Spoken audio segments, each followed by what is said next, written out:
కూటమి ప్రభుత్వ నాయకులకు auto, maxi cab, motor cab డ్రైవర్లు రుణపడి ఉంటారని టీఎన్టీయూసీ రాష్ట్ర అధికార ప్రతినిధి వాదా ప్రసాదరావు పేర్కొన్నారు. ఆటో డ్రైవర్ల సేవలో పథకంలో భాగంగా డ్రైవర్లకు ఏడాదికి 15,000 రూపాయలు ఆర్థిక సాయం అందించినందుకు గాను ఆయన టీఎన్టీయూసీ తరపున కూటమి నేతలకు కృతజ్ఞతలు తెలిపారు.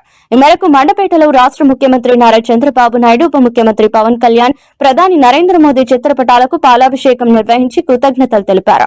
కార్యక్రమంలో టీఎన్టీయూసీ నాయకులు వేముల శ్రీరామమూర్తి, బొత్స నరసింహమూర్తి, బొడ్డపాటి మంగరాజు, నరగిరి బాపయ్య, చుండ్రు సోమరాజు, జనసేన పార్టీ నాయకులు నామాల చంద్రరావు, ఆటో యూనియన్ నాయకులు వేమగిరి మోషే, కందుల శ్రీనివాస్, ఎస్కే సంధాని, మోరంపూడి విజయ, ఎస్కే లాలు, ఉండ్రాజవరపు రవి పాల్గొన్నారు.